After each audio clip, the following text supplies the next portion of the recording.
Olá, colega fisioterapeuta e terapeuta ocupacional. Começamos agora mais uma edição do Conexão Crefito 4, o podcast que conecta você à sua profissão. E hoje, aqui na TV Crefito 4, no nosso canal do YouTube, no nosso podcast, estamos recebendo um tema extremamente novo. A gente já fez uma edição da nossa revista Crefito 4 sobre áreas e cenários pouco explorados pelos profissionais. Agora, não é só uma área pouco explorada, é uma área nova. Como tudo está evoluindo, nós temos reconhecimento agora de jogos eletrônicos como esporte, não é isso mesmo? E temos fisioterapia, então, esportiva especializada, nesta atuação nos praticantes, nos atletas, é assim que eu vou dizer? Sim. De jogos eletrônicos. E aí, recebendo hoje aqui, desde já agradeço a nossa colega fisioterapeuta Ana Luísa Cordeiro e Marcos Soares, advogado, especializado também em leis de jogos eletrônicos. Sim. Bom, muito obrigado pelo convite. Ana Luísa, me fala uma coisa, de onde surgiu essa ideia sua, de onde você viu essa possibilidade de trabalhar na fisioterapia com jogos eletrônicos? Bem, primeiramente, obrigado pelo convite também. E, bem, a minha visão de esporte eletrônico sempre foi desde criança. Então, eu sempre gostei muito de jogar, sempre gostei muito de estar nesse meio. E na faculdade mesmo, no Isabella Hendricks, que foi onde eu formei em 2015, a gente teve uma pincelada muito tempo atrás, acho que foi em 2012, 2013, que a gente teve a oportunidade de ter uma reabilitação com o Nintendo Wii. Uhum. E aí, através disso, eu achei interessante, gostei, mas depois não deu continuidade no curso de extensão que eles deram, e aí caiu por terra. Então, eu fiz a minha formação, depois formei em pós-graduação em ortopedia desportiva, nas ciências médicas, e aí eu fui seguindo minha vida. E aí chegou um momento em que eu pensei assim, tá, o que eu quero agora? Para onde que eu vou? Isso já agora, em 2022, 2023. E uma amiga minha, que ela trabalha num time da Miners, que chama, que é um time mineiro, mas o pessoal tá agora em São Paulo, já tem um tempo. Ela foi e falou assim, Ana, você sabia que tem a fisioterapia dentro do esporte eletrônico? Eu falei assim, o que é esporte eletrônico? Aí ela foi me apresentando, me mostrou o time, me mostrou o fisioterapeuta e me pôs em contato com esse fisioterapeuta e também me chamou para um evento que teve aqui perto também, um evento de LOL, que é um jogo que é muito, muito, muito grande no Brasil inteiro e também no mundo inteiro. E dentro daquele cenário todo, vendo as câmeras indo para um lado para o outro, os times ali, um batalhando contra o outro, e aquela emoção toda, eu falei assim, gente, é isso. Eu gosto muito desse meio, de jogos e também sou fisioterapeuta, então por que não juntar o útil ao agradável? Hoje eu estou num time que chama BRK, que é de São Paulo, de forma remota que eu trabalho com eles, é até algo um pouco diferente do que os outros profissionais de fisioterapia de esporte eletrônico eles atuam, que a maioria está no lugar onde o time está. Então, hoje eu estou com o pessoal de São Paulo, que é BRK, também sou voluntária da Line 10, que a Line 10 o pessoal fala que é a favela game, que eles pegam várias das favelas e faz com que os meninos se tornem atletas. Então, o principal jogo da Line 10 é o Free Fire, e aí eu tô com eles também, e tem outros projetos também sendo desenvolvidos. Mas já fui também fisioterapeuta da Nova GG, que é lá de Santa Catarina, infelizmente desfez por questão de patrocínio. Infelizmente é uma área que é difícil. Pouco conhecido, né? Eu vou querer saber mais de você. No seio da categoria, Sim. Eu acredito que é muito desconhecido, né? Acho que assim, entre a meninada, isso está cada vez mais crescente, né? Eu vou querer saber mais do fazer, mas antes disso, claro. Eu vou aproveitar a presença do Marcos Soares, que é o advogado, que é o nosso causídico especializado aí na área, porque assim, enquanto pai, eu fico, quando a gente fala atleta, que isso é um esporte, a gente fica, na maioria das vezes, querendo tirar o menino das telas, que você falou da realidade virtual na reabilitação, isso já é uma realidade na fisioterapia há um tempo, né? Sim. Mas como que está, sobre o aspecto legal, isso por lei já é um esporte, porque assim, não sei se você sabe, a SONAF, ela mudou o nome, né? Sociedade Nacional de Fisioterapia Esportiva virou Sociedade Nacional de Fisioterapia Esportiva e Atividade Física, para abranger também os praticantes de atividade física que não são esportistas, não são desportistas, né? E ela já tem uma seção, né? Uma comissão de fisioterapia esportiva em esportes eletrônicos e esportes, né? Isso. Então, assim, em Minas, isso é por unidade federativa, é federal? Como que está essa situação? Certo. Legal. A questão da legislação do direito desportivo, ela é o que a gente chama de legislação concorrente. Então, a União, os estados e os municípios, eles podem legislar de forma independente sobre essas questões, desde que não haja um conflito com ou com a estadual. O próprio município ele pode criar a sua legislação. E o direito, a gente tende a entender o direito como se fosse primeiro a norma, depois o comportamento social, como se a norma controlasse o comportamento social. Na verdade, o natural é o orgânico, tem a necessidade social e aí sai a legislação. E quando há um atraso nessa legislação, os entes tendem a ir atrás disso. Por isso que hoje a gente tem muita legislação estadual e municipal tratando dessas questões, uma vez que a da União não existe, né? Minas Gerais, por exemplo, não tem, nem Belo Horizonte. Eu fiquei sabendo que Minas chegou a tramitar na Assembleia Legislativa, porque é uma lei que não precisa ser do Executivo, ela pode ser do Legislativo. Sim. Na Câmara Municipal de Belo Horizonte também. Tá? Tramitou na Câmara e na Assembleia? Não progrediu. Existe uma certa resistência. Ela chegou a ser arquivada, vetada, ou realmente ela não prosperou? Terminou a legislatura? Não há um interesse, termina, e aí depois acaba não rediscutindo e vai ficando assim, dessa forma. E Minas Gerais realmente está atrasado em relação a muitos outros estados. É um estado mais conservador, né? Sempre então, foi. Na maioria das vezes ele espera ver a recorrência de outros estados. Do ponto de vista estados. Jurídico, sempre é um estado que é um dos últimos uma grande Quais estados já tem isso como lei? O esporte, que o jogo eletrônico é considerado um esporte? No Rio de Janeiro, São Paulo, Distrito Federal, se não me engano, aprovou agora há pouco. Acabou de acontecer com essa última aprovação de mais da metade dos estados do Brasil já terem essa aprovação. Então, assim, nós já viramos o jogo já na questão de entender os esportes como esporte também. Então, assim, doutrinariamente, eu poderia dizer, e até de forma, assim, quase que pacificando já, do ponto de vista de diplomas legais, né, de legislação, sim. E no judiciário, considerando isso como um esporte. Sim. Né? Considerando os jogos... No caso do judiciário é um pouco mais lento, porque o judiciário ele só modifica a partir do momento que ele começa a ser provocado. E a gente ainda não tem... Quando a gente tem a jurisprudência, ela é pouco consolidada. Eu ia até te perguntar que tipo de demanda que se tem, mas... Ana Luísa, antes disso, né? Pô, a gente está entendendo isso, então, como uma tendência de ser um esporte, né? Sim. Me fala uma coisa, quando você fala para mim, né, que estou presidente do CREFIT, sou fisioterapeuta, que é fisioterapeuta esportivo nos esportes eletrônicos, seria a mesma coisa de um esporte desses mais tradicionais, convencionais, de fazer preparação para uma lesão, tratamento? Como que se dá o fazer mesmo fisioterapêutico? Exatamente isso que você falou. A gente, por exemplo, ontem mesmo eu fiz uma preparação com o time da Line 10 para entrar para um campeonato. Essa preparação foi como? Foi um aquecimento. O aquecimento é principalmente com as mãos, olhos e também muito na parte cervical e de ombro também. Então, os aquecimentos você pode misturar diversos tipos até de acessórios.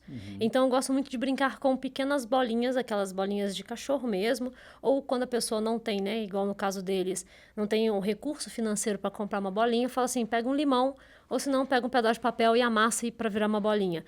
E aí a gente começa a fazer os treinos. Seria esses o efeito aquecimentos. Mecânico dela ali Não, é mais visual. Porque como eles ficam... feedback visual. É mais um feedback visual naquele momento do aquecimento. Porque eu preciso que eles comecem a melhorar o foco, começa a melhorar também a questão vestíbulo ocular também. Então, o vestibular deles precisa estar bom e o ocular também precisa estar muito bom para aquela preparação. E eu começo a colocar eles num nível de estresse um pouquinho elevado. Por quê? Porque se eles entram num campeonato onde já começa o estresse, sabendo que é um campeonato. O nível de adrenalina e noradrenalina vai fazer com que todo o grupo muscular dele no pós campeonato, entre numa descarga muito grande. Então, a fadiga pode ser muito grande, né? E aí, nisso, você vai pensando nas questões hormonais também, que vai bagunçar tudo. Tem um estresse físico e mental, exatamente. né? Então, no campeonato, né? Então, para isso não acontecer, a gente faz esse aquecimento antes, e né? aí você está me falando numa pré-temporada, pré-jogo, vamos dizer assim. E olha mas assim, bem eles básico. têm uma preparação Tem. continuada? Sim. Comigo, pelo menos, sim. Do ponto de vista físico mesmo, e assim, mais membros superiores também, é isso? É tudo. Praticamente. Então, um time que seja bom, vamos pegar, por exemplo, que eu gosto de pegar muito o exemplo deles, porque é uma equipe que eu conheço o educador, conheço a físio e conheço vários outros. Tem uma estrutura multiprofissional. Tem uma estrutura multiprofissional, que é a Fúria. A Fúria, ela tem educador físico A Fúria é um time de onde? É um time lá de São Paulo, perdão. Não, só porque assim, né? Como eu não sei também, às vezes os colegas fisioterapeutas e terapeutas ocupacionais que nos acompanham também não sabem. Não, desculpa. Então, a Fúria é um time de São Paulo. E que tipo de jogo que eles têm? Assim, até para entender. Esse joguinho que meus meninos jogam em casa, é isso não? Roblox, PKXD, meus meninos, não é isso não, né? Então, até existe campeonato de Roblox também. Então, sério? Existe também. Mas eles têm, principalmente o time de CS. Vão pegar o Counter-Strike, ou se não o Valorant. Então, eles têm esses dois times. E tem gestual biomecânico ou não? São joysticks mesmo? É tudo no PC. Tudo no PC? No PC. E então deve ter um estresse repetitivo muito grande. Para você ter noção, a gente tem mais de 400 cliques em um treino.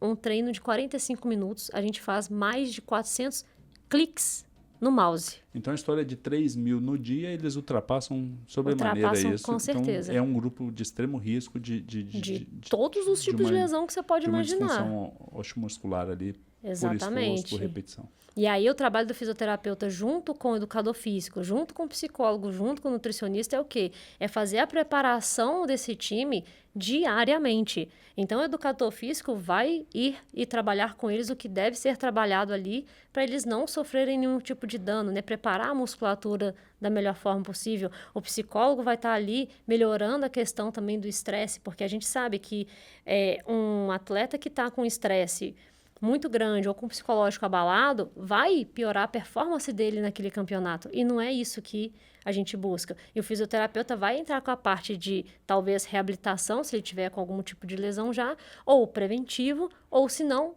que é o que eu mais gosto, que é o melhora da performance do atleta. E como que a gente faz como fisioterapeuta para melhorar a performance de um atleta que está ali no computador, ou se não está mobile, que é o celular?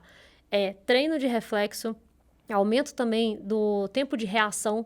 Então, o tempo de reação a gente tem que treinar muito com esses meninos. A gente também tem a parte manual, né, da terapia manual, que é o quê? Fazendo a reorganização de fáscia, fazendo a reorganização daquele grupo muscular ou da articulação pós-jogo ou até mesmo antes do jogo. Então, a questão da performance, a gente pode brincar com o que a gente quiser com esses meninos. Então, quando eu falo das bolinhas, não são só as bolinhas. A gente tem acessórios hoje em dia que chamam igual, por exemplo, o BlazePod. O BlazePod é uma marca que são sensores visuais que o menino ele tem que apertar rápido quando aparecer. E é sensacional, porque você consegue ver quanto tempo de reflexo aquela pessoa tá e a resposta dela.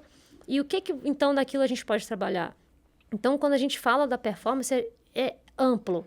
Então, quando eu falei da parte visual e vestibular, tem os testes que a gente vê qual que é o olho dominante e qual que é o olho não tão dominante. Uhum. Então, a parte oftalma, né, junto com o médico, é muito importante também.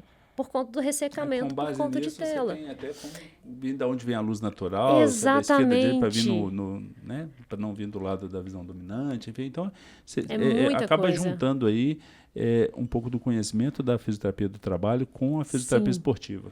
Exatamente, apesar de que a fisioterapia... especificidades, talvez, né? Exato, porque na fisioterapia do trabalho, na ergonomia, você vai mantendo, você vai pôr aquele trabalhador naqueles padrões, né, da NR17, mas se você quiser aplicar a NR17 num atleta, um cyberatleta, não vai funcionar, porque eles vão, em algum momento, fazer isso aqui. Sim, sim. Por quê também? Porque a mudança é o jogo dele.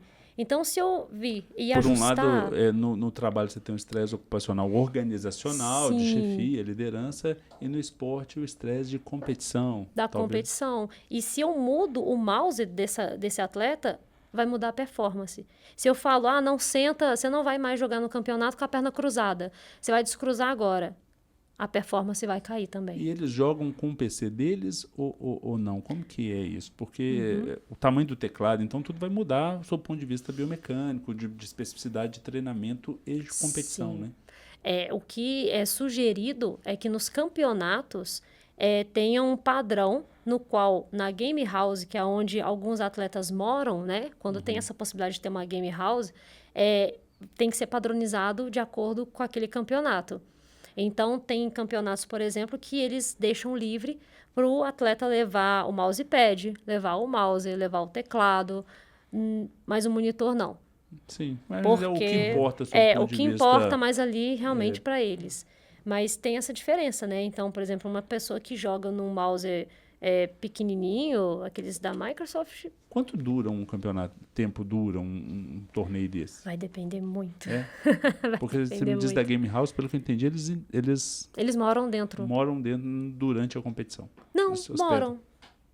A Game House é onde os atletas eles moram juntos durante o ano inteiro. Eles vivem lá. O Marcos, por exemplo... É uma concentração de um futebol, por exemplo. Entendi. Mas aí ele concentra pode falar times até mais diferentes. disso Ou não? Como que é isso? Depende. Depende da estrutura do time. Algumas game houses concentram as lines, os jogos diferentes, os times de jogos diferentes no mesmo ambiente. Ou quando tem um foco principal numa equipe, ou são menos equipes, um time só reside sozinho. Então isso é muito variável com a condição financeira da equipe e o interesse dela. Mas o que a gente vê hoje mudando no mercado, durante muito tempo todo mundo fazia as famosas GHs, as game houses, e o pessoal morava junto. E isso, além de ficar custoso do ponto de vista financeiro para a equipe, isso começou... É difícil de você gerenciar, porque vários jovens morando no mesmo local começam os conflitos de convivência. Então, hoje tem se criado o que a gente chama de bootcamp, que é a concentração. Então, os jogadores, cada um no período de treino, no período de partes não tão importantes dos campeonatos, eles jogam das suas casas, e aí num período pré-campeonato, que seja aí às vezes um mês antes, um período antes, aí você reúne todos no mesmo ambiente para treinar durante o campeonato e ir até o fim dele morando juntos. Depois, todo mundo para sua casa de novo. Isso tem se mostrado do ponto de vista de desempenho e financeiro melhor para os times, do que manter uma casa o tempo todo para eles. Esses times, ela me falou que alguns times fizeram por falta de recursos, né? Eles, sob o ponto de vista contábil, legal, eles são instituídos como um time esportivo? Não. Ou não? Não.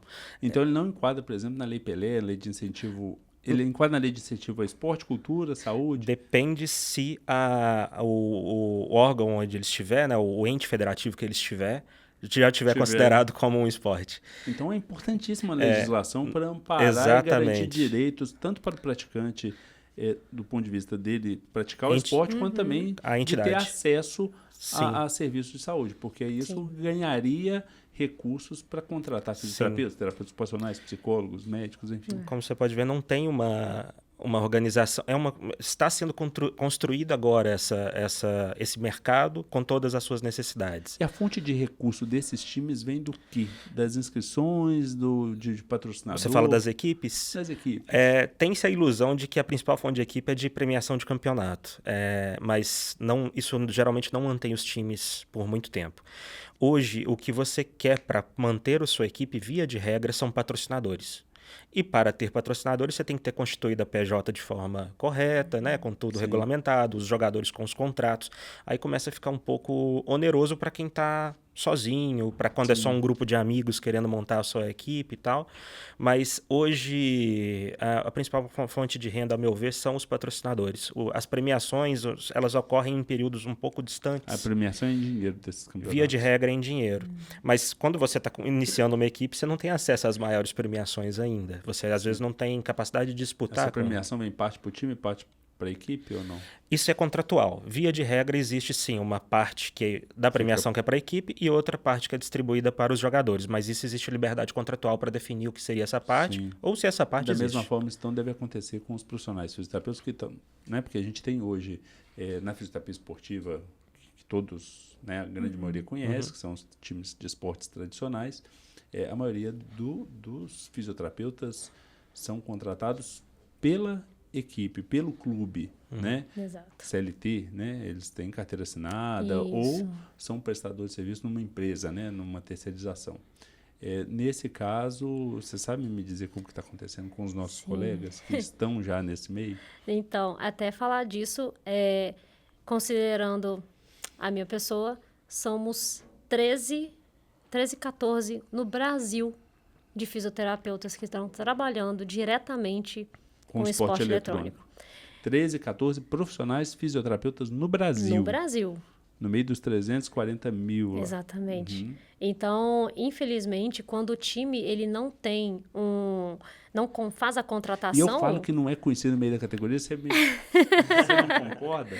É muito engraçado isso, mas... Para você é muito lugar comum, né? Para mim é um lugar muito comum. Ficou, né? Sim, comum. sim. Desculpa, eu te cortei. Não, sem problema. Mas, então, por exemplo, os times que não têm, né, o fisioterapeuta, ou não tem um psicólogo, ou não tem educador físico, nutricionista, os próprios jogadores buscam o fisioterapeuta, buscam o psicólogo. E aí, fica desse jeito. Então, tem um estudo, que é o primeiro artigo científico agora publicado, até pelo meu outro mentor também, o Vitor Kenji, que eu fiz um curso com ele, que foi o primeiro curso de fisioterapia aplicada e prática na fisioterapia no esporte eletrônico, que foi em São Paulo ano passado. Então, eu fui da primeira turma, tive esse privilégio de poder participar da primeira turma. E ele lançou, junto com outros fisioterapeutas, esse artigo. E nesse artigo mostra exatamente isso, que os times que não tiveram o fisioterapeuta e não tiveram educador físico, teve uma variação grande no desempenho e também nos tipos de lesão que foram aparecendo. Então, outra coisa que também caiu por terra para nós... Tem alguma estatística, mesmo que não seja num estudo, mas você observa a estatística dessas lesões? Muito variado, porque a gente antes estava... Ano passado, olha só como que está sendo muito rápido tudo. Ano passado, a gente achava que... A gente que eu digo, nossos fisioterapeutas do esporte eletrônico, a gente achava que a pegada gripe, que é um dos tipos de pegada que tem no mouse, era que mais dava um tipo de lesão, sei lá, para quem jogava Valorant, vamos dizer. Ou senão, o tipo de mousepad interferia muito por conta do deslizamento. Hoje em dia já é outro.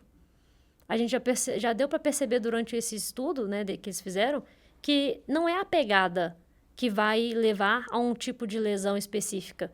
É um conjunto de tudo, porque aí cai, né, a parte psicológica do atleta, sim, aí cai a alimentação... Um aspecto psicossocial mesmo. Isso. Então, assim, ainda não se tem falando assim, olha, você ficar sentado 12 horas na frente do computador é o que vai te causar tal coisa. Porque não tem estudo.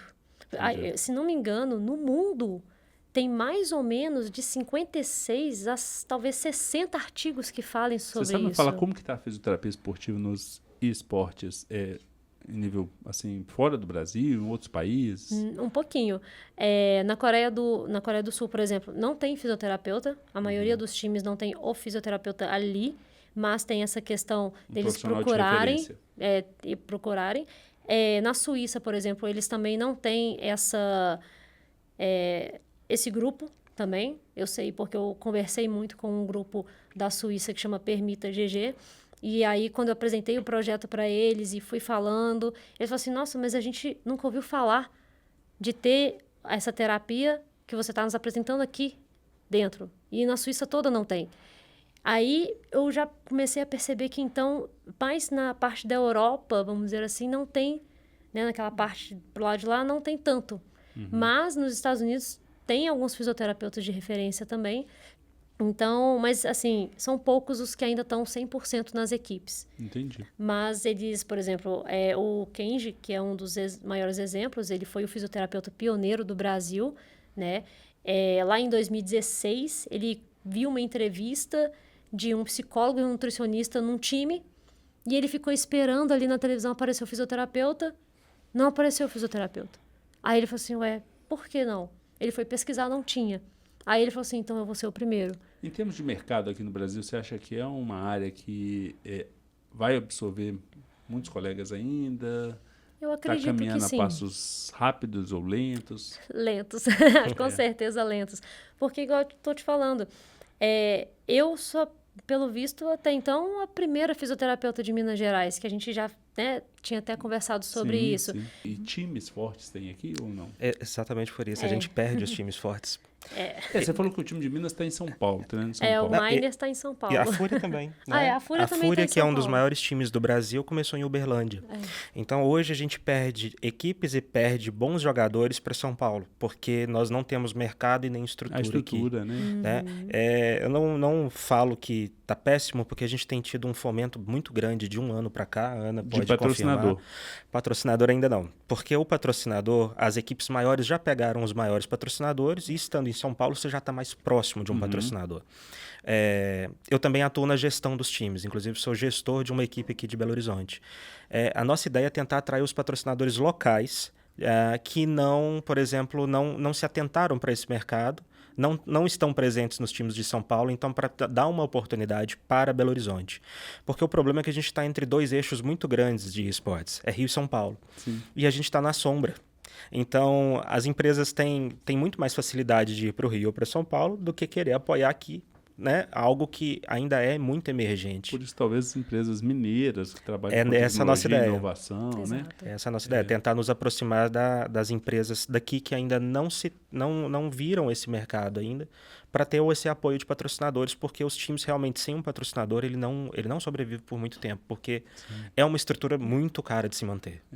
Mas assim, de certa forma, pensando na nossa área de atuação, né, da fisioterapia, igual, né, a fisioterapia esportiva não atende só o atleta de alto nível, de alto rendimento, mas também aquele praticante de atividade física, o esportista, né, em seus serviços, há aí uma tendência, por mais variado que seja, nós temos aí sim, pela sua fala, algumas áreas, alguns segmentos corporais que são mais recorrentes de serem lesionados. E aí, atentos a isso, né, o profissional que tem expertise, que tem a área de domínio dentro da esportiva, ele pode se direcionar e focar, né, igual eu brinquei aqui em algum momento, no meu menino que quer, meu menino agora quer futebol, bicicleta, sair um pouco dos jogos eletrônicos, porque nós pais tentamos tirar isso das telas, né? Sobre o aspecto até do sedentarismo mesmo, né? Então, para evitar isso ou para tirar. Mas nesses praticantes amadores aí. Eu já fiz os atendimentos em Tier 1, Tier 2, Tier 3, que são os times amadores aqui de BH mesmo. Então, isso foi início do ano passado, em janeiro, que eu fiz esses atendimentos. E as pessoas te procuram por indicação? Foi muito no boca a boca e, Anderson, foi muito rápido. Então, eu fiz esse curso com a Tamires Tavares em novembro. Em janeiro, eu já fui convidada para um camp, né, um campeonato que teve ali na Savassi, né, na Got Game. E aí, os meninos já falaram assim, a gente vai te pôr no grupo do time tal e do time tal, conversa com eles. E pronto, eles me recepcionaram e começou. E aí, meu nome começou a surgir, as pessoas começaram a me procurar. E aí também Cria foi... essa autoridade no meio deles. Exato. E aí, a recepção também foi muito boa. Que eu pensei assim, poxa, eu sou mulher e vou estar num time cheio de homem, né? Naquele momento ali, eu fiquei assim, nossa, mas vamos lá, vamos respirar fundo. Hoje nós temos mulheres nos times de futebol. Nós temos a Natália Bittencourt no Bahia. Maravilhosa, nós temos, Natália. Né? Nós temos muitas mulheres. E existe uma demanda muito grande. Futebol profissional, que é o mais machismo que tem no futebol. Exatamente. Né? Existe uma demanda muito grande pelo fisioterapeuta nas equipes, por parte de pedido dos jogadores, inclusive. Eu acho que uma equipe, assim que ela se compõe, são dois profissionais essenciais para ela ter desempenho, é um psicólogo e um fisioterapeuta para acompanhar. Você me falou uma coisa que me chamou a atenção, porque quando a gente fala que o eixo está no Rio, São Paulo, a gente pensa em grandes centros, grandes cidades, capitais, né? E Belo Horizonte a gente fala que está caminhando lentamente. Muito. E aí, nós estamos de capital. Mas você falou que assim, o maior time, né, que é o Fúria, se não me engano. Um dos maiores, um dos maiores. nasceu em Uberlândia. Exatamente. Então, Minas é muito grande e tem cidades muito grandes que são Sim. polo mesorregionais, macro-regionais, com uma população muito grande e que suporta esses times. Então, acho que assim, a gente precisa de ter, primeiro, assim, uma visão, desmistificar um pouco essas questões, até para os próprios pais, né? Nós Sim. temos, nos bastidores, conversando com a doutora Ana Luísa, assim, um educador físico, né? Um profissional de educação física que trabalha na área, tem alguns projetos na área, um deles é voltado para os pais inserir na interação ali e jogar junto, e aí, assim, momentos de jogo, momentos de movimento, né? Falando dos bastidores, esse é o projeto da Mãe Pixel, exatamente isso, sabe? Esse equilíbrio, né? E essa desmistificação também, né? Vamos dizer assim, o preconceito que ainda existe de pôr a criança na tela, né? A gente tem, igual nós profissionais da saúde, a gente tem esse cuidado, né? De, nossa, realmente, se você ficar muito tempo, nossa, pode acontecer muita coisa e tal, mas também tem o outro lado, né? Tem a parte educacional que a realidade virtual traz, que os jogos podem trazer também, também, idade, né? maturação biológica, da evolução Exato. biológica, ele está mais preparado para estar dentro de uma tela que o outro, vai Sim, ficar mais ou exatamente. menos, né? Então, Isso de integrar a família também faz muita diferença dentro dos times quando a gente tem jogadores menores de idade. E é realmente esse projeto que a Ana disse, que é o da Mãe Pixel, que é uma mãe de um pro player, de um jogador profissional, que passou por todos esses estágios, desde desconfiar, de querer tirar, até aceitar e apoiar.